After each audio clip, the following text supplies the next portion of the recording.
Assalamualaikum warahmatullahi wabarakatuh. Kembali lagi kita bersama-sama membuat resume fundamental saham berdasarkan laporan keuangan triwulan 1 2024. Emiten kali ini yang kita bahas adalah Nelly, yaitu pelayaran Nelly Dwi Putri Tbk.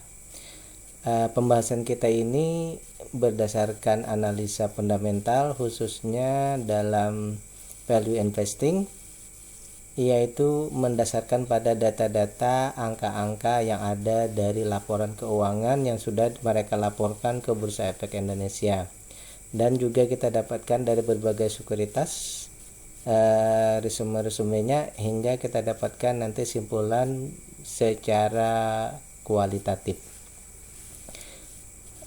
Apabila pembahasan kita ini nanti dirasa bermanfaat bagi kita semua, silahkan di like. Kemudian pembahasan kita ini adalah bahan pemikiran tambahan, bukan sebagai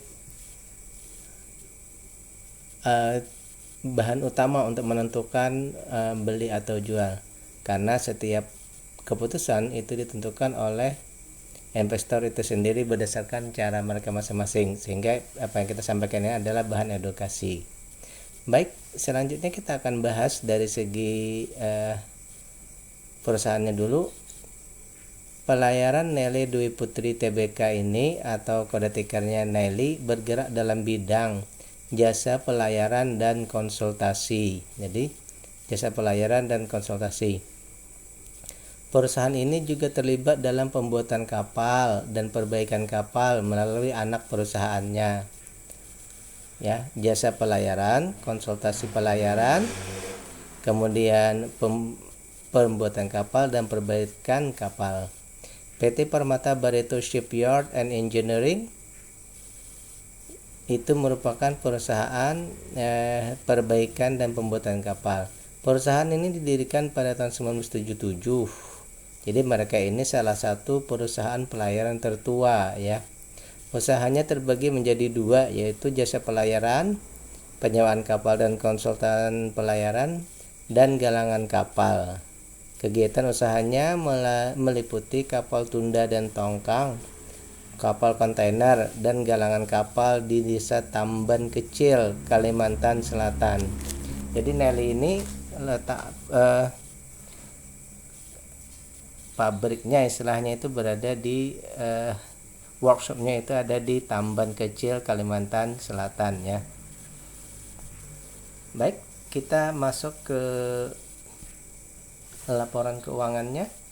Berdasarkan data yang kita dapat, sampai saat ini saya belum menemukan ada laporan tentang RUPS dan pembagian dividennya. Oleh karena itu saya mendasarkan nanti dividennya berdasarkan DPR-nya berdasarkan DPR tahun 2022.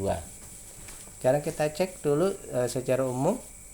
Perusahaan ini secara umum sangat bagus. Kenapa? Karena memenuhi semua kriteria yang kita tentukan, kecuali untuk bidang pertumbuhannya, ya. Dari segi book value ini dia sedang memang berada di harga wajarnya, ya.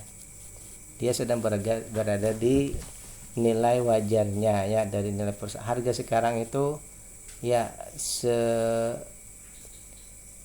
kurang lebih lah dengan nilai bukunya. Kelebihannya adalah bahwa valuasinya sangat murah, ya. Berdasarkan data yang ada, maksimal harga kita beli itu 970. Tetapi di sini diskonnya ini 52%. Berarti valuasinya ini sangat-sangat murah, ya. Sangat-sangat murah. Kemudian tadi IPS TTM ini adalah IPS di kuartal 1 2024. Jadi kita sudah melewati dari 2023, namun dividennya belum ditentukan, sehingga kita masih memakai dividen di 2022, ya. 46%. Dan dari data tersebut kita mendapatkan bahwa di saat ini dividen yieldnya itu 9%. Untuk perusahaan-perusahaan jenis pelayaran ataupun ini bukan pelayaran ya, pelayaran dan layanan-layanan perkapalan, 9% ini termasuk standar ya. Standar memang sekitar 9 atau 10%-an ya. Berarti ini termasuk bagus. Kemudian pula di sini bahwa saham yang ada di masyarakat yang masyarakat memperjualbelikannya itu hanya 8,5%, dan saham yang beredar di KSEI pun ini sangat sedikit, hanya 16%. Berarti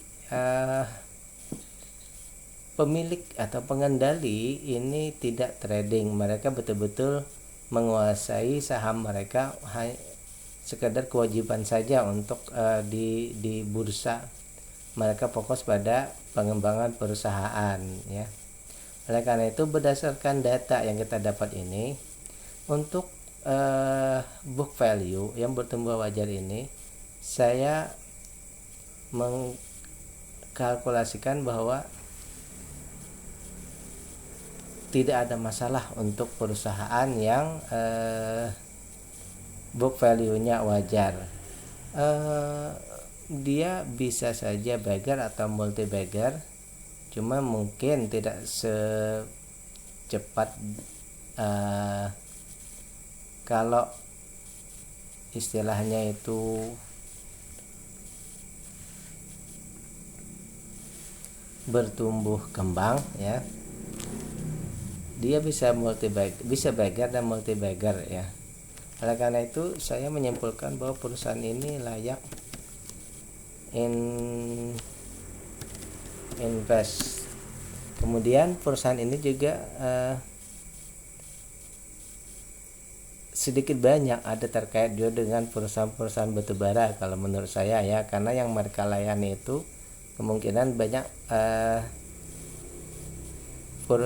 perusahaan yang kapal-kapalnya itu urusannya dengan batubara kalau menurut saya ya, sedikit banyaknya. Oleh karena itu sampai di sini saya ingin menyampaikan bahwa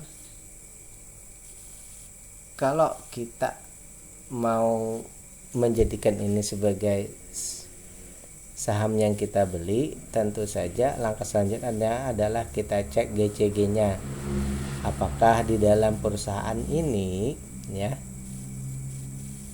ataupun perusahaan ini ada permasalahan hukum atau tidak. Kalau tidak, berarti analisa kita sudah sesuai dengan GCG. Kalau tidak, sebaiknya kita handle perusahaan yang ada masalah hukum ya. Dan lanjutnya lagi, kalau mau memastikan lagi silahkan dicek melalui analisa teknikal, harga sekarang berada di mana ya.